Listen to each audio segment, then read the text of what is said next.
1월 29일 화요일 오늘의 글로벌 뉴스입니다. 뉴욕 증시가 혼조세를 보이며 주춤거렸습니다. 경제 지표가 엇갈린 가운데 기업 실적도 뚜렷한 호재가 되지 못했습니다. 캐터필러의 지난해 4분기 이익이 시장 예상치를 웃돌았지만 매출이 기대에 못 미친 가운데 올해 실적 전망치도 부진한 수준을 보이며 호재가 되지 못했습니다. 미국의 경제 지표는 엇갈린 모습을 보였습니다. 다만 캐터필러와 애플 등의 주가 상승이 버팀목이 됐습니다. 애플은 3거래일 만에 반등하며 하루 만에 시가총액 1위 자리를 되찾았습니다.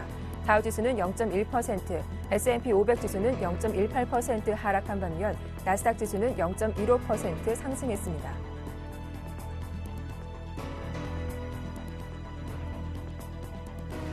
유럽 증시가 혼조세로 마감했습니다. 유로존에서 굵직한 재료가 없는 가운데 이탈리아 재무부가 실시했던 2년 만기 국채 입찰에서 낙찰금리가 거의 3년 만에 최저치를 기록했다는 소식이 시장 심리를 안정시켰습니다.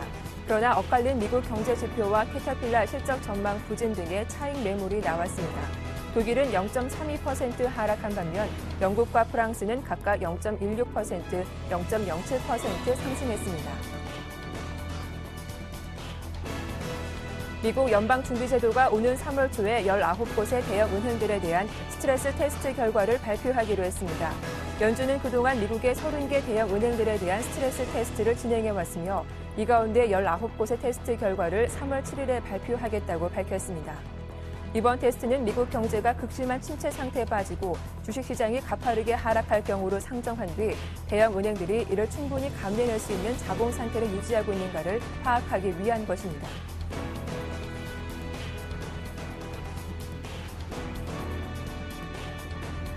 미국의 지난해 12월 중 미국 잠정주택 판매 지수가 전월 대비 4.3% 감소한 101.7을 기록했습니다. 공급 물량이 부족해 판매량이 주춤거리고 있는 것으로 주택 경기 회복도 다소 불균형적인 모습을 보일 것으로 예상되고 있습니다. 반면 지난해 12월 미국의 내고재 주문이 전월 대비 4.6% 증가하며 예상치였던 1.8% 증가를 크게 웃돌았습니다. 핵심 자본재 주문도 호조를 보이며 향후 기업들의 설비 투자 증가와 그에 따른 수출 증가 기대감이 살아날 것으로 보입니다.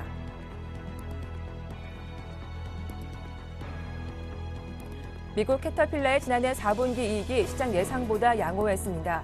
캐터필러의 지난해 4분기 순이익은 6억 9,700만 달러, 주당 1달러 4센트를 기록했습니다. 이는 전년 동기 대비 55% 급감한 수치입니다. 그러나 주당 87센트에 이르는 감가상각 비용 등 일회성 경비를 제외한 조정 순이익은 주당 1달러 91센트를 기록하며 시장 전망치를 웃돌았습니다. 하지만 2013 회계연도 실적에 대해서는 다소 보수적인 전망을 내놓았습니다.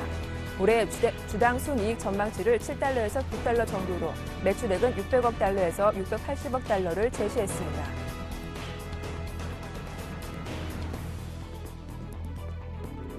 신용평가사 피치는 미국이 국채 한도 적용을 임시 중단키로 한 것은 미국의 신용등급 강등 우려를 낮춰준다며 긍정적인 평을 내렸습니다. 지난 23일 미 하원은 5월 19일까지는 한도를 정하지 않고 미 정부의 부채 상한을 증액하는 법안을 통과시켰습니다. 피치는 의회의 이 같은 조치가 미국의 최고 신용등급 AAA에 대한 단기 위험을 제거했다고 평했습니다. 또한 지속적인 경기 회복과 함께 신뢰할 만한 중기 재정 감축에 대한 합의가 이루어진다면 미국의 신용등급 전망을 부정적에서 안정적으로 상향 조정하는 것을 검토할 수 있다고 덧붙였습니다.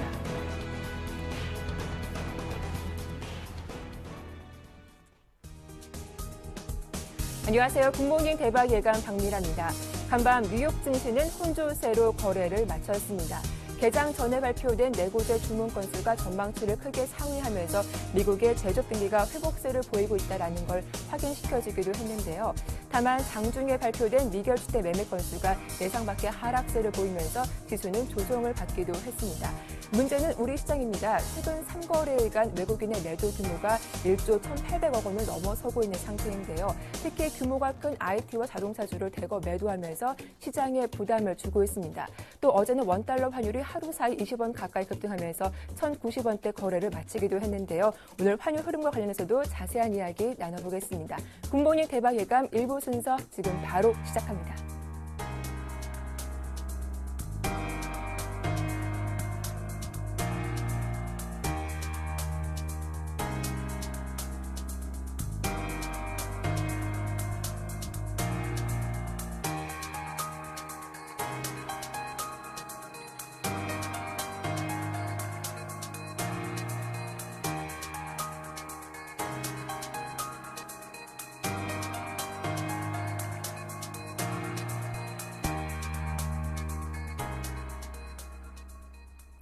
네, 글로벌 증시 마감 상황은 샘플러스 한용섭 전문위원과 함께 살펴보겠습니다. 안녕하세요. 네, 안녕하십니까. 제갈공매입니다. 네, 간밤 뉴욕 증시는 소폭 쉬어가는 흐름이 나왔습니다. 나스닥 지수만 소폭 올라왔던데요. 이 간밤 경제 지표와 기업들의 실적도 공개가 됐죠. 자세한 마감 상황 살펴봐 주시죠. 네, 조금 전에 마감한 미국 증시는 혼재세로 마감하였습니다. 다우지수가 13,881까지 14포인트 하락하고 S&P 500 지수가 1,500까지 2포인트 하락한 반면에 나스닥 종합지수는 3,154까지 4포인트 상승했습니다. 시초가 강보합권에 출발한 후 다우지수와 S&P 500 지수는 약보합권에서 나스닥 지수는 강보합권에서 박스권이 지속되는 눈치 장세가 전개되다 혼조세로 마감하였습니다. 그동안 주식을 매수했던 투자자들이 차익 실현하며 쉬어가는 장세가 연출되었습니다. 지난주까지 2007년 10월과 12월 이후 최고치를 기록하던 다우지수와 S&P 500 지수 모두 랠리를 마감하였습니다. 12월 내구재 주문이 4.6% 증가해 전문가 예상치 2% 증가를 웃돌았고 댈러스 연방준비은행의 1월 텍사스 지역 제조업 활동 지수는 신규 주문과 생산 증가 덕택에 상승하였습니다. 반면 지난해 12월 미결 주택 매매 건수는 1년 전에 비해 4.9% 늘어 전문가 예상치 11.5% 증가를 크게 밑돌아 시장이 부담이 되며 경제 지표는 혼재세를 보였습니다. 다우존스 전자상거래 업종이 전일에 이어 또다시 3.3% 급등하며 전자상거래, 중장비, 해상 운송, 반도체 업종 등 48개 업종이 상승했으나 철강, 빗절금속, 방위, 화학, 금융, 기초산업 등 94개 업종이 하락하며 업종 상승률 35%로 하락 업종이 압도적으로 많았습니다. 종목별로는 다우 30종목 중 12개, 나스닥 100 종목 중 35개, S&P 500 종목 중 172개 종목이 상승해 상승률 35에서 40%로 하락 종목이 압도적으로 많았습니다. 또한 종목별로 1% 이상 상승 종목이 많지 않아 업종, 종목별 모두 매수보다는 매도 압력이 강해 이미 종목별, 업종별로 조정에 진입한 것으로 판단됩니다. 시어스가 6% 폭등하고 바이두닷컴, 암젠, 애플, 인텔, 오라클, 캐터필러, P&G, 월마트, 포드, AT&T, 버라이즌 커뮤니케이션, 모토롤라 등이 상승했습니다. 다우존스 전자상거래 업종이 전일 4% 폭등에 이어 오늘 또 3.3% 폭등하며 3일 연속 급등으로 9% 폭등하며 시장을 주도했습니다. 중장비 업체인 캐터필러가 중국 지주회사 관련된 주당 87센트 삼각 비용을 제하고 주당 1.91달러 이익을 올려 1.95% 상승하고 지난주 15% 폭락하였던 애플은 2.2% 상승하였습니다. 또한 모토로라는 0.7% 상승하며 연중 최고치에 근접하며 마감하였습니다. 미국 시장 투자 전략은 단기 급등 후 이미 조정권에 진입하였습니다. 따라서 중장기 상승 관점은 유지하되 급등에 따른 단기 조정에 대비하는 전략이 필요하겠습니다. 네, 그동안 급등했던 뉴욕 증시는 잠시 쉬어가는 흐름을 보이고 있다. 하지만 중장기적으로 상승 흐름을 유지한다라는 말씀까지 잘 들어봤습니다. 이어서 야간 선물지수 마감 상황도 궁금한데요. 어떻게 마감됐습니까?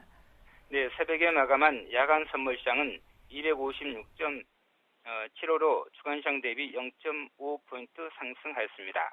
저점 255.60, 고점 260.00으로 4.4포인트 비교적 큰 범위 내에서 움직였습니다. 하지만 장 초반 주문 실수로 3.8% 한 차례 급등한 것을 제하면 실질적으로는 저점이 255.60에 고점이 256.75로 1.15포인트 범위 내에서 움직인 것으로 보면 되겠습니다. 거래량은 13,148계약으로 3일 만에 재차 급감하며 부진하였습니다. 시초가 약과 출발 후 장중 내내 부합권 중심으로 움직이다 사정 무렵 255.60까지 하락하였지만 재차 반등하여 박스권 고점에서 마감하였습니다. 야간 시장 개장하자마자 주문 실수로 260.00까지 3.8포인트 큰 폭 상승하는 해프닝이 벌어지기도 하였습니다.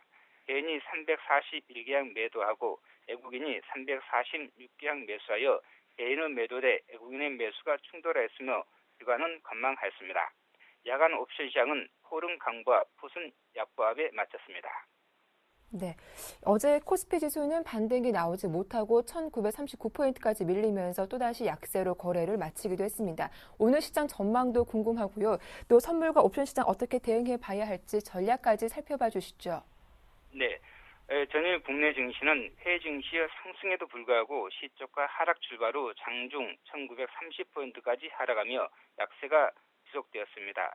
증권, 은행, 건설업종 중심으로 상승하며 반등이 시도되었으나 외국인들의 선물, 현물 매도와 프로그램 매도 물량 출회로 삼성전자가 140만이 붕괴되며 3% 이상 급락하고 포스코, 현대차, 삼성전기, 삼성 SDI, SK 등이 큰 폭 하락하며 1940포인트가 붕괴된 채 마쳤습니다. 원달러 환율이 1093원까지 19원 급등하였으나 환율 관련 대형주들의 약세를 되돌리기에는 역부족인 상태였습니다. 시장 흐름을 분석해 보면은 종합지수가 1930, 선물지수가 255포인트가 지지되며 반등이 시도되었으나 종합지수 1940포인트가 붕괴되고 외국인들의 매도 공세가 지속되고 있어 종합지수 1900, 선물지수 250포인트 전후까지 추가 조정 전망되고 있습니다. 현물은 기간 조정 속에 지수와 상관없이 업종 종목별 움직임이 전개되고 선물 옵션은 종합지수와 연동해 변동성 장세가 전개되는 복잡한 시장 흐름이 당분 지속될 것으로 판단되고 있습니다. 금일 시장은 추가 하락도 반등도 가능한 상태입니다. 시초가 상승 출발 후 종합지수 1950, 선물지수 258포인트 회복 시도가 전개되겠으나 반등은 쉽지만은 않을 것입니다. 반등에 성공하면 종합지수 1950, 선물지수 258포인트를 회복하겠으나 그렇지 못하면 종합지수 1930, 선물지수 255포인트가 붕괴되겠습니다. 종합지수 1950포인트 회복과 1930포인트 지지가 중요한 하루라 할 수 있겠습니다.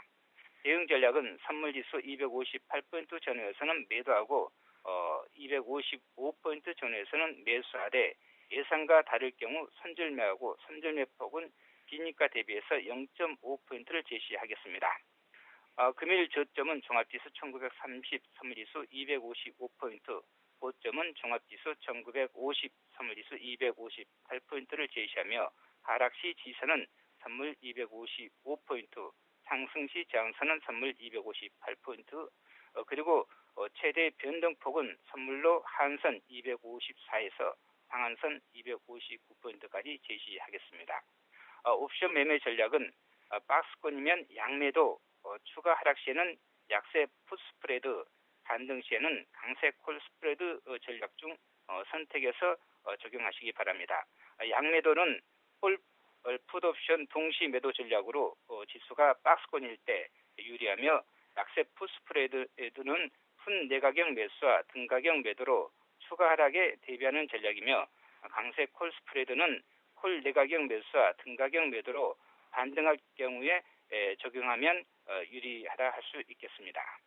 네, 선물 옵션 시장은 오늘도 변동성 장세가 지속될 것이다. 코스피 지수 추가 하락과 반등 가능하지만 반등의 강도는 약할 것이다라는 말씀까지 잘 들었습니다. 고맙습니다. 네, 감사합니다. 지금까지 샘플러스 한영섭 전문위원과 함께했습니다.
네, 글로벌 주요 이슈 레이크쇼어 인베스터스 이현민 이사와 자세하게 살펴보겠습니다. 안녕하세요. 안녕하십니까?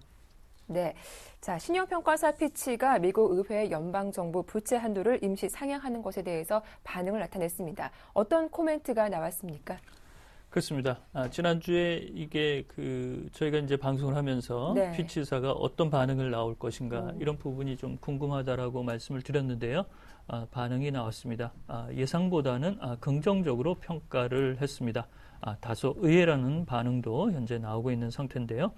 영국의 피치사가 지난 1월 23일 날 하원에서 연방정부의 부채 한도를 임시 상향 표결 처리한 부분에 대해서 긍정적으로 평가를 했습니다. 임시 연장안이지만 신용등급의 강등 우려를 낮췄다는 언급을 토해냈습니다. 이런 부분은 S&P나 무디스에도 그대로 전해질 것으로 평가할 수가 있겠는데요. 피치사의 이런 언급은 당분간 미국의 신용등급 조정 의사가 없는 것으로 현재 해석이 되고 있습니다. 이런 내용으로서 그동안 투자자들이 우려할 수 있는 내용들은 올해 상반기 중에는 신용평가사의 움직임이 나쁘지 않을 것이다. 이렇게 볼 수가 있겠습니다. 그렇지만 지난해 11월 이후부터 지속적으로 장기적이고 항구적인 부채 한도의 증액 내용이 없을 경우 등급 하향도 고려하겠다라는 입장이 180도 현재 바뀐 상황으로 나오고 있어서 예상과는 다른 언급이 나왔다라는 일부 비판도 현재 나오고 있는 상태입니다. 네, 최근까지도 피치는 양당의 부채 한도 협상에 대해 불협화음을 낼 경우 신용등급 강등을 경고하기도 했는데요. 이번 조치 좀 이례적인 것 같아요. 그렇습니다. 네. 저희도 이제 피치사의 의견을 보고 네. S&P나 무디스가 이를 준용하거나 반응이 나올 것이다라고 말씀을 드렸고요. 그런 점에서 계속 지난해 12월부터 비판적인 의견을 제시했던 피치사의 의중이 상당히 궁금했습니다만 비교적 언급 자체가 짧았고 비판적인 부분보다는 긍정적인 내용으로 읽힐 수 있는 부분도 상당히 많이 할애됐다라고 볼 수가 있겠습니다. 지난 하원에서는 공화당이 주도하면서 5월 19일까지 연방정부의 부채 한도를 임시적으로 증액하는 데 합의를 했고요. 이런 부분에서 신뢰가 담보되지 않는 단기적인 재정과 관련된 방안이 아니겠느냐 이런 쪽에서 이제 좀 우려가 있었지만 신뢰가 어느 정도 회복된 부분은 아니지만 이렇게 임시적으로 연장한 부분에 대해서 긍정적 코멘트를 피치사가 냈습니다. 또한 지속적인 경기 회복과 신뢰할 만한 재정 적자 감축 방안을 도출해 낸다면 현재의 신용등급 전망을 부정적으로 현재 유지하고 있지만 이를 안정적으로 조정할 수도 있다는 선물까지도 현재 내놓고 있었습니다. 이런 부분은 상당히 달라진 모습이라고 볼 수가 있겠는데요. 따라서 피치는 연방정부의 재정지출 삭감이 자동적으로 이루어지는 3월 이전에 양당의 합의 이런 부분을 조금 더 보겠다는 심사로 읽히고 있습니다. 특히 이 재정지출의 자동 삭감이 발효되는 3월 1일 이전에 공화당과 현재 민주당이 이를 합의해 낼 수 있을지 이런 부분도 관심이라고 볼 수가 있겠는데요. 특히 이번 합의에는 재무장관이 잭 류 재무장관으로 바뀌었다는 점 이런 점에서 공화당과의 갈등도 이제 만만치 않을 것으로 평가할 수가 있겠습니다. 네, 이번 피치사의 긍정적인 시각 다른 신용평가사에도 영향을 줄 것 같은데요. 증시에는 어떤 영향이 있을까요? 먼저 증시 영향에는 상당히 긍정적이라고 볼 수가 있겠습니다. 네. 최근에 채권 시장에서 머니 무브 현상이 글로벌 증시 특히 이제 뉴욕 증시에도 많이 현재 돈을 빨아들이고 있는 그런 상태인데요. 특히 이제 일주일이 지났지만 무디스나 S&P가 피치사와 현재 다른 시각을 내놓을지도 관심인데 일주일째 특별한 언급이 없다는 측면에서 보면 언급이 없는 수준으로 들어갈 공산도 있을 것으로 보입니다. 이른바 미 의회의 연방정부 부채 한도 임시 상향에 대해서 부정도 긍정도 하지 않는 no deny, not confirm 이런 수순으로도 읽힐 수가 있겠습니다. 오늘 뉴욕 증시에서 특기할 만한 상황은 장중에 미 10년 만기 국채 수익률이 2%를 터치를 했었는데요. 이렇게 2% 올라간 것은 지난해 4월 이후 처음이었다는 점, 이런 점에서 신용등급의 강등 리스크가 잦아들게 되면 위험자산으로의 머니 무브 현상은 조금 더 지속될 수 있을 것으로 평가할 수가 있겠습니다. 네. 이번에는 다소 부정적인 소식을 다뤄보겠습니다. 싱가포르 역외 선물관 시장에서 이 환율 조작 혐의가 포착됐다는 보도가 나왔습니다. 금융권에서는 제2의 리보 사태가 아닌가 우려의 목소리가 높은 상황인데 어떤 내용입니까? 그렇습니다. 이게 이제 싱가포르 통화청에서 네. 금리와 관련된 내용을 조사하다가 불거진 내용인데요. 로이터가 보도를 했습니다. 현재 아시아 시장에는 보도가 많지 않은 그런 흐름인데요. 네. 사안이 조금은 심각한 내용이라고 볼 수가 있겠습니다. 싱가포르 통화청이 리보 금리 파문으로 자국의 주요 투자은행의 금리를 조사하는 과정에서 이 역외 선물한 시장인 NDF 시장에서 환율 조작 혐의를 발견하고 이를 현재 집중적으로 수사 내사 중인 것으로 알려지고 있습니다. 여기에 싱가포르 역외 시장에서는 달러가 주 결제 통화로 현재 통용되고 있는데요. 주요 매칭 통화들은 인도네시아의 루피아와 말레이시아의 링기트와 베트남의 동화 등이 비교적 활발히 거래가 되고 있습니다. 그렇지만 투자은행들이 환율의 일정 부분을 트레이더 간의 온라인 메신저로 네. 만기 정산 환율을 일부 미리 모의한 내용이 포착된 것으로 알려지고 있습니다. 따라서 이렇게 트레이더들의 내용들을 적극적으로 조금 더 조사한다면 이 연루된 투자은행들의 내용들이 많이 현재 불거질 것으로 예상을 할 수 있겠는데요. 현재 리보 조작 파문, 리보 금리 조작 파문으로 인해서 특히 영국 시장에 타격이 많았었는데 아시아 시장도 깨끗하지 못하다는 오명을 이번에 다시 벗지 못하는 그런 흐름이라고 볼 수가 있겠습니다. 네, 지난해 글로벌 금융시장을 강타했던 리보 조작 사건, 많은 분들이 기억하실 텐데요. 그 사건 직후 글로벌 투자은행에 대한 이칠타의 목소리가 나오기도 했었죠. 그럼 이번 싱가포르 역외 선물한 시장에 가담한 기관들은 어디일까요? 그렇습니다. 아직 구체적인 정황이나 네. 물증을 가지고 공식적인 발표가 없기 때문에 거래원을 조금 살펴보는 정도에서 오늘 말씀을 드리겠는데요. 이 싱가포르 통화청, 싱가포르 역외 선물한 시장에서는 약 18개 기관들이 거래원으로 활동을 하고 있습니다. 여기는 이제 굵직한 글로벌 투자은행들도 망라가 되어 있는데요.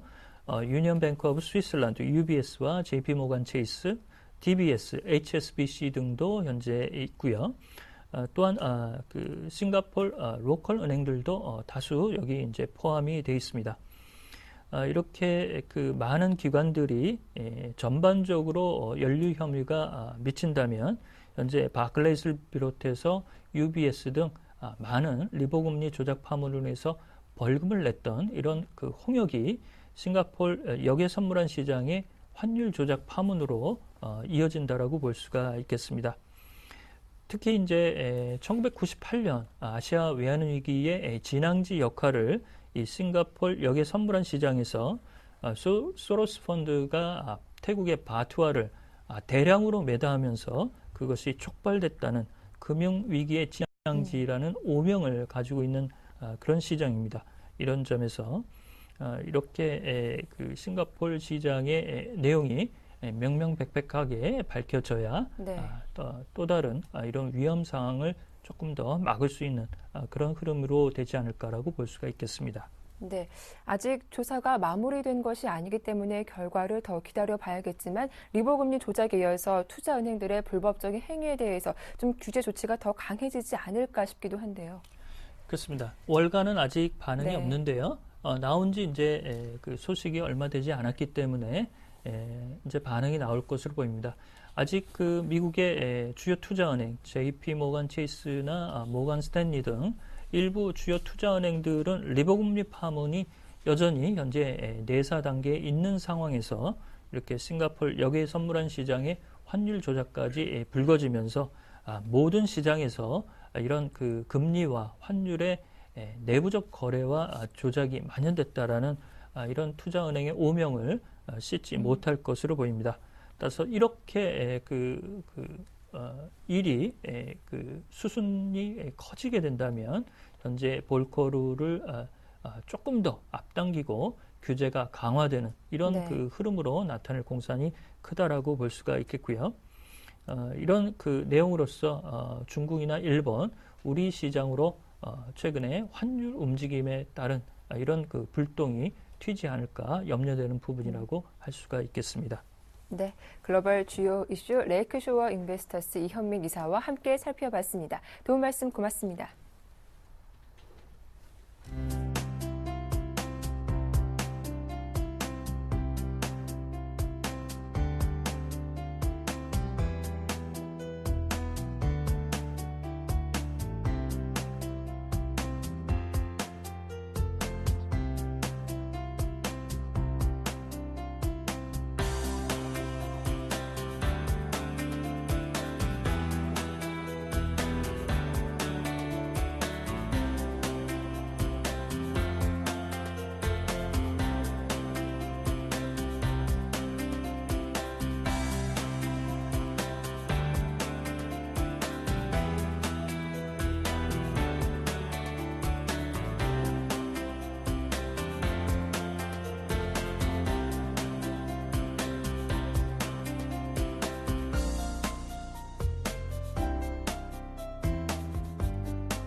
네, 오늘장 전략 세워보도록 하겠습니다. 오늘 순서는 유진투자증권 압구정 지점의 정승현 과장과 함께합니다. 안녕하세요. 네, 안녕하세요. 네, 어제 우리 시장 연일 하락세를 보이고 있습니다. 외국인의 매도세를 막을 수가 없는데요. 코스피 시장에서 3거래일 사이 1조 원 넘게 팔고 있고 또 선물 쪽에서도 15,000개 넘게 매도세를 보이고 있죠. 어제 삼성전자도 140만 원대 주가가 무너지기도 했는데 어제 양시장 자세한 마감 상황부터 살펴봐 주시죠. 네, 어제 시장 분위기 별로 좋지는 않았습니다. 네. 외국인 같은 경우에 현선물 동시에 매도를 하면서 1939까지 이제 떨어지는 그런 시장 분위기를 연출했고요. 전일장 삼성전자 그리고 자동차 약세를 보이면서 포스코까지 시총 상위주들의 하락세가 두드러졌다라고 말씀드릴 수 있겠고, 삼성전자 같은 경우에는 이제 140만 원까지 깨지면서 연일 이제 하락하는 모습을 보여주고 있습니다. 전반적으로 삼성전자 자동차 그룹주들이 하락을 했습니다만 어제 특이할 만한 점은 은행 그리고 증권 금융업종이 강세를 보였고요. 그리고 건설 업종도 상대적으로 강세를 보였습니다. 이런 의미 자체가 결국에는 지금 전반적인 시장 분위기 자체는 순환매 관점에서 이제 시장이 흐름이 이어지고 있다라고 말씀드릴 수 있을 것 같고, 뚜렷한 이제 주도주가 없이 네. 기관이나 외국인 한 섹터에서 강한 매도세를 쏟아내면 다른 업종에서는 어느 정도 그 지수 방어 역할을 할 수 있는 그런 종목들을 다시 사주는 그런 순환매적 흐름이 좀 더 지속이 될 가능성이 높지 않나, 어제장에서 그렇게 힌트를 얻을 수 있을 것 같고요. 네. 이제 코스닥 분위기는 어제 기관과 외국인 매도로 하락세가 지속되는 분위기가 이어졌습니다. 코스닥 시장도 사실 그 최근에 코스피 시장이 좀 약하면 코스닥 시장이 상대적으로 강했던 그런 느낌들이 있었습니다만 어제 시장에서는 그런 대안적인 형태 찾아볼 수 없었다라고 말씀드릴 수 있겠고, 엔터라든지 그리고 화장품주들 상당히 약한 흐름, 그리고 모바일 게임주 자체도 큰 폭으로 하락하는 모습을 보여주면서 어제 전반적으로 코스닥 시장도 코스피 시장과 마찬가지로 약세 흐름이 지속되는 그런 느낌이 강했고요. 일단 전반적으로 코스피 시장과 코스닥 시장 모두 투자 심리가 악화된 부분들이 아무래도 시장의 하락세를 이어가고 있는 모습이 아닌가 그렇게 보여지고 있습니다. 일단 외국인의 매도세가 이어지면서, 그리고 중요 지지선이었던 코스피 시장 같은 경우는 1950선이 일시적으로 깨지는 그런 분위기가 연출이 되고, 코스닥 시장 역시 500선까지 이제 위협받을 수 있는 지수대까지 와 있기 때문에 네. 어느 정도 투자 심리가 좀 무너지는 그런 느낌들, 결국에는 그런 부분들 때문에 아무래도 시장의 하락률이 좀 더 가속화되는 그런 느낌들이 있지 않나라는 부분들이 어제 시장에 감지가 됐습니다. 네, 어제 말씀하신 것처럼 금융업종이 유독 강한 모습을 보여주고 있습니다. 이런 순환매 장세에서 개인 투자자분들 대응하기가 상당히 쉽지가 않을 것 같은데 이런 금융업종 추가적인 상승 가능성도 있다라고 볼 수 있을까요? 사실 올해 들어서 금융업종, 뭐 여러 가지 이제 여러분의 전문가들이 네. 말씀하셨듯이 이제 작년에 금융업종 같은 상당히 어려운 한 해를 보냈습니다. 뭐 은행도 네. 마찬가지고요, 증권도 마찬가지고. 전반적으로 은행을 따져봤을 때 사실 그 대출, PF 대출이라든지 개인 대출, 어떤 부동산 시장의 부실 우려 이런 부분과 그리고 저금리 기조에 따른 그 예대 마진의 감소 이런 부분들 때문에 사실 실적 악화 우려 상당히 뭐 지속돼 왔던 부분이긴 합니다만 사실 뭐 그 돈을 버는 수준에 비해서 가격적인 면에서는 상당히 저평가 메리트가 있다라고 이제 누차 강조되는 부분이 있는데요. 일단 그런 부분을 감안한다면 올해 들어서 작년보다는 좀 더 뭐 실적 부분이라든지 그리고 여러 가지 뭐 투자 심리라든지 이런 부분들이 은행 증권 업종에 조금 더 개선될 가능성이 있지 않느냐라고 보여지고 있고 그런 의미를 반증을 하듯이 최근에 뭐 삼성증권이라든지 그 금융종합소득 과세가 4천만 원에서 2천만 원으로 줄어들면서 그런 업종의 수혜를 입을 수 있는 그 정책적인 수혜를 입을 수 있는 부분에 있어서 뭐 삼성증권 그리고 삼성생명 아무래도 뭐 그 절세 상품이라든지 비과세 상품을 좀 더 이제 공격적으로 팔 수 있는 그런 업종에 있어서는 최근에 박스권을 돌파하는 흐름을 보여주고 있습니다. 그런 부분을 감안한다면 결국에는 시장의 어떤 트렌드 자체는 순환매적 관점 앞으로 올 한 상반기까지는 좀 더 이어질 가능성이 있지 않나라고 봤을 때는 네. 이런 대안주 증권과 보험 그리고 은행까지 어느 정도 3월 1분기 그리고 2분기까지도 충분히 랠리를 조금 더 지금보다는 강하게 이어갈 수 있다라는 관점에서 볼 수 있을 것 같습니다. 네. 오늘 좀 전략을 세워본다면 어제 뭐 기관의 매수가 뭐 4천억 원 이상 들어왔음에도 불구하고 외국인의 선현물 매도 규모가 강해지면서 지수는 힘을 잃은 그런 모습이었는데요. 오늘도 코스피 지수 추가적인 하락을 좀 염두해 둬야 할까요? 좀 저는 네. 개인적으로 좀 올랐으면 좋겠습니다. 저도요. 네. 일단 최근에 뭐 그 너무나 디커플링이 좀 심하고 네. 미국장이 올라도 빠지고 뭐 빠지면 또 빠지고 뭐 이런 네. 분위기가 계속 연출이 되기 때문에 일단 오늘 정도는 사실 반등이 나올 법한 자리인 것 같습니다. 일단 반등이 나와야 되고요.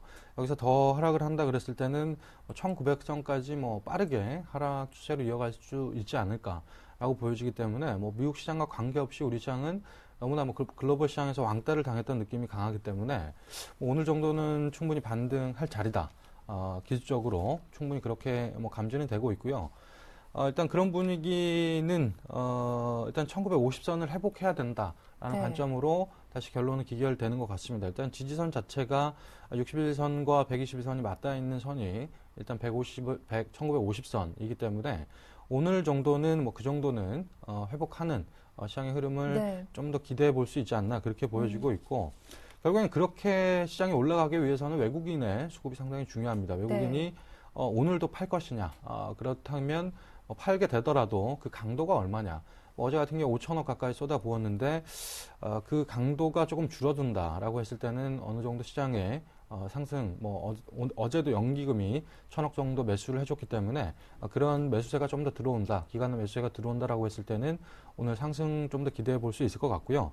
일단 뭐 그런 의미에서 시장의 분위기는 박스권에 갇힐 가능성이 높습니다. 그렇기 때문에 순환매적 관점에서 일단 시장 자체는 보시는 게 맞을 것 같고 그렇다고 한다면 어느 정도 그 어제 올랐던 종목들 쫓아가는 매매보다는 네. 어제 빠졌던 종목들 위주로 어느 정도 저가 메리트 기술적으로 하단에서 매수 접근하는 전략이 유효하다라고 말씀드릴 수 있겠습니다. 네, 뭐 코스피 1950선 회복이 중요하다라는 말씀을 해주셨습니다. 그런데 뭐 어제도 그렇고 IT와 자동차 업종에 대한 외국인의 매도세가 집중되고 있습니다. 우리가 흔히 전차 군단이라고 표현을 하죠. 이 두 업종에 대한 전망 어떻게 보시는지 궁금한데요. 일단 다른 관점에서 말씀드릴게요. 일단 네. 전차 군단, 예전에 전차 군단이었지, 지금은 조금 느낌이 다른 것 같습니다. 일단 환율에 영향을 많이 받긴 하지만, 사실 삼성전자는, 글로벌, 기업이고, 물론 현대차, 뭐 그것도 네. 마찬가지지만, 사실 현대차나 기아차 같은 경우에는 이제 일본 기업과 싸워야 되죠. 그래서 세계 탑 브랜드가 아니기 때문에, 이등주의 느낌이 강하죠. 그렇기 때문에 도요타와 경쟁을 했을 때, 네. 과연 엔저 효과 그리고 원화 강세 효과가 자동차 업종에서는 악재 요인이 될 수밖에 없습니다. 하지만 삼성전자 같은 경우에는 일본 기업과 경쟁하는 업체가 아니기 때문에 엔저 뭐 그런 부분에 있어서 타격을 전혀 받지 않는 부분이 있습니다. 그렇다고 한다면 삼성전자의 랠리는 좀 더 이어질 가능성이 높다. 2분기에 실적 개선세 충분히 이어질 수 있을 것 같고요. 지금 삼성전자 어제 3% 하락되는 어느 정도 순환매적 관점에서 그 네. 지수를 짓누르는 그리고 그 어느 정도 물량을 쏟아내야 되는데 시총 상위주 위주로 나왔다라는 관점으로 해석이 가능하고 삼성전자의 뷰는 바뀌었다고 저는 보지 않습니다. 외국인의 네. 관점에서 삼성전자 뷰는 계속 이어간다라고 볼 수는 있지만 일단 현대차, 기아차 같은 경우에는 단기적 관점에서 일단 도요타와 싸워야 되는 그런 가격 경쟁력 면에서 좀 약화 우려가 있기 때문에 뭐 그런 부분들 감안한다면 자동차 업종과 삼성전자는 좀 다르게 접근하시는 전략이 필요하다라고 말씀드릴 수 있겠습니다. 네, 그런데 최근에 보니까 현대차, 기아차의 개인의 매수세가 상당히 많이 좀 들어갔더라고요. 좋지는 않죠, 그게. 네. 그렇죠. 메이저가 사실 매수를 해줘야 되는데 네. 일단 개인 분들이 이제 매수가 들어왔던 부분들이 이제 상승으로 이어질 것이냐 이런 부분들은 어떻게 보면 뭐 이전에 뭐 시장 네. 분위기 뭐 시장에 참여했던 분들은 아시겠지만 개인의 매수세가 몰린다는 거는 결국에는 뭐 그 주가에서는 크게 좋지는 않다라고 말씀드릴 수 있을 것 같고 네. 일단 가격적인 메리트는 충분히 있습니다. 현대차 20만 하단 그리고 기아차 5만 하단에서는 가격적인 메리트는 분명히 있고요. 네. 뭐 기관과 외국인이 뭐 이 종목 현대 기아차를 완전 뭐 다 포트를 비우겠다라는 생각은 아닌 것 같고요. 일단 뭐 단기적으로 엔화 강세 기조가 꺾인다고 했을 때는 충분히 메이저의 시각도 조금 달라질 수 있다라고 보여지고 그리고 일단 1분기나 2분기 실적이 상당히 중요하겠죠. 1분기 실적이 나오면서 2분기 어느 정도 목표를 했던 목표치의 판매 대수가 시장에서 뭐 이루어진다라고 했을 때는 어느 정도 그 뷰가 달라질 가능성이 있을 것 같고요. 그리고 현대차, 기아차도 어떻게 보면 냉정하게 보면 좀 다르게 보시는 전략이 필요할 것 같습니다. 일단 저는 개인적으로 현대차 위주로 접근하시라는 말씀을 드리고 싶은 게 일단 기아차 같은 경우에는 K9이 네. 생각보다 시장에서 반응이 미미했습니다. 그렇기 네. 때문에 기아차의 접근보다 저는 현대차 예. 위주로 자동차 접근은 필요하다라고 말씀을 드릴 수 있겠습니다. 참 요즘 시장 대응하기 쉽지 않은데 그럼에도 불구하고 공략해 볼 만한 종목 있을까요? 네, 오늘 제가 네. 들고 나온 종목은 세아 베스틸이라는 네, 종목인데 짧게 부탁드릴게요. 네, 이 종목 같은 경우에 최근에 이제 중국의 어느 정도 점진적인 시장 환경 개선 뭐 이런 부분으로 판매량 회복, 뭐 수익성이 충분히 오래 기대가 된다라고 말씀드릴 수 있겠고 그리고 최근에 기관의 매수세로 바닥권을 탈피하는 주가 흐름을 보여줬습니다. 그런 부분들 감안한다면 지금 충분히 가격적 메리트 있지 않나 보여지고 목표가 한 35,000원 레벨, 밸류에이션적으로 상당히 매력적인 종목이기 때문에 저는 이 기관 매수세가 꾸준히 들어온다라고 했을 때는 35,000선 레벨까지는 매물벽이 가볍기 때문에 가볍게 충분히 올라갈 수 있지 않나 뭐 그렇게 보고 있습니다. 네, 오늘 말씀 잘 들었습니다. 지금까지 유진투자증권 압구정 지점의 정승현 과장과 함께했습니다. 도움 말씀 고맙습니다. 네, 감사합니다.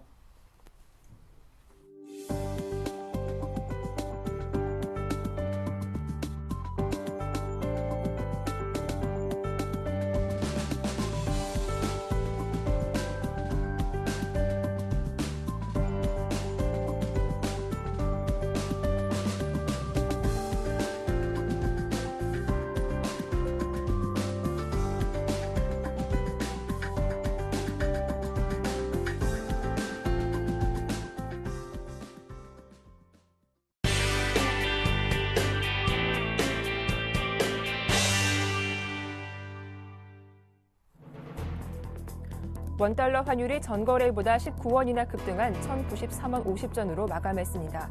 유럽 주요 국가의 경제지표 개선과 미국의 양적 완화 조기 종료 언급 가능성, 북한 리스크 등이 환율 상승 압력으로 작용했다는 분석입니다. 지난해 국내에서 이동한 인구 규모가 38년 만에 최저치로 하락했습니다. 인구 이동률은 지난해 14.9%로 전년보다 1.3%포인트 감소했으며 1974년 이후 38년 만에 가장 낮았습니다. 이달 들어 서울의 평균 최저 기온이 영하 11.5도까지 내려가는 등 27년 만에 한파에 과수 원예 농가의 생산량이 급감했습니다. 농민 피해와 소비자 가격 상승 우려가 커지고 있습니다. 한국 영활 수지가 지난해 7년 만에 흑자로 전환되는 등 어닝 서프라이즈를 기록했습니다. 지난해 전체 관객 수는 1억 9,489만 명으로 전년 대비 21.9%나 늘었고 손익분기점을 넘긴 영화는 총 22편으로 전체의 31.4%를 차지했습니다. 이슈앤이슈 오늘 순서는 서울경제신문 안현덕 기자와 함께하겠습니다. 안녕하세요. 네, 안녕하세요. 네, 미국 재정 절벽 우려와 유럽의 재정 위기 속에 환율을 둘러싼 각국의 총성 없는 전쟁이 한창입니다. 우리나라도 예외가 아닌데요. 어제 원달러 환율이 크게 치솟는데 후폭풍이 거세지고 있다고요. 일본 양적 화가를 고리로 거세지고 있는 글로벌 환율 전쟁이 연준의 파워가 한국 금융시장에 강한 후폭풍을 가지고 오고 있습니다. 원화 가치 상승 여파를 타고 기업들의 실적이 약화되는 데 이어 외국인들이 전자와 자동차 주식 등에 대해 대규모 매도에 나서고 있는 실정입니다. 대신 일본 등으로 넘어가는 조짐이 보이면서 원달러 환율이 하루 새 19원 이상 폭등하는 현상마저 벌어지고 있습니다. 이에 따라 달러당 1,050원 붕괴 직전까지 갔던 환율은 단숨에 1,090원을 넘어섰습니다. 28일 서울 외환시장에서 원달러 환율은 전 거래일보다 19원 오른 1,093원 50전에 마감했습니다. 이를 상승률로 따지면 그리스 디폴트 우려가 불거졌던 지난 2011년 9월 26일 29원 80전 오른 이후 16개월 만에 최대치입니다. 원달러 환율이 1,090원대에 재집한 것은 지난해 11월 16일 이후 두 달여 만으로 환율은 최근 4거래일간 31원 20전이나 급등했습니다. 네, 어제 환율 정말 하루 사이에 20원 가까이 급등한 건데요. 이렇게 급등한 이유가 따로 있습니까? 전날 외환시장은 지난 주말 유럽 은행들이 장기대출 프로그램 대출액을 조기 상환하면서 큰 폭으로 오른 역의 환율을 반영하며 7원 80전 오른 상태로 개장했습니다. 수출업체의 달러 매도와 역외의 달러 매수가 맞섰지만 점차 달러 매수에 힘이 붙으면서 환율 오름세는 장 막판에 급격해졌습니다. 미국 연방공개시장위원회 회의에서 양적 완화 조기 종료가 언급될 수 있다는 심리도 쏠림 현상을 가속화시켰는데요. 특히 외국인이 전날인 28일 한국 주식시장에서 전기전자와 운송장비 등 5천억 원어치를 내다 팔치우면서 막판 환율을 끌어올렸습니다. 상장지수 펀드인 뱅가드 펀드가 벤치마킹을 변경하며 주식을 매도한 것은 물론 외환 당국이 곧 추가 규제에 나서고 북한 리스크가 커진 것도 영향을 줬다는 분석입니다. 네, 다음 소식입니다. 글로벌 환율 전쟁이 심화되는 가운데 국내 주택시장의 침체는 날로 더해지고 있습니다. 인구 이동이 최근 38년 만에 가장 적었다고 하죠. 지난해 국내에서 이동한 인구 규모가 38년 만에 최저치로 하락했습니다. 주택시장 침체로 이사 수요가 사라진 탓입니다.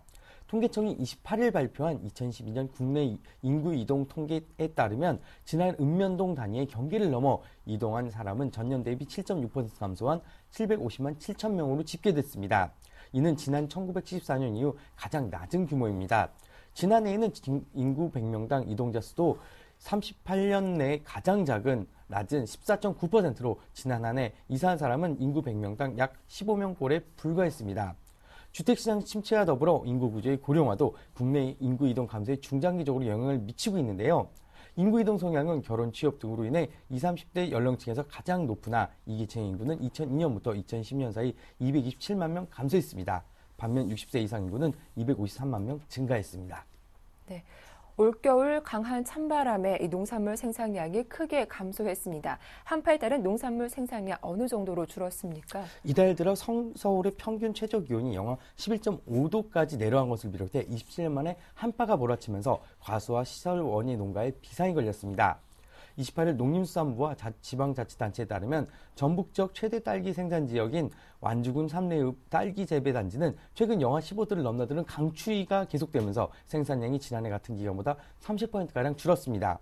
방울토마토 재배로 유명한 충북 청주시 신촌도 재배 단지도 난방비를 감안하면 농사를 지어봐야 남을 게 없어 이 마을은 전체 비닐하우스 1000여 동 가운데 한파로 작황이 형편없는 하우스가 300여 동, 일찌감치 농사를 포기한 하우스도 300여 동에 달합니다. 참외로 유명한 경북 성주에서도 추위로 생육이 좋지 않아 출하가 늦어지고 있는 실정입니다. 한파로 인한 생산량 감소는 1차적으로 농민 피해지만 소비자 가격 상승을 불러올 수 있다는 점에서 문제가 있는데요. 한파로 딸기나 토마토의 하우스 생산이 줄고 얼어 죽는 복숭아 나무가 많아지면서 조만간 가격 상승 바람이 불 수 있다는 우려가 커지고 있습니다. 네. 이 경기 침체란 한파 속에서도 국내 영화는 흔행몰이를 이어가면서 봄바람이 불고 있습니다. 지난해 7년 만에 흑자로 돌아서는 등 국내 영화계는 따뜻한 봄날을 예고하고 있는데요. 자세한 내용 들어보겠습니다. 한국 영화의 수지가 지난해 7년 만에 흑자로 전환하는 등 어닝 서프라이즈를 기록했습니다.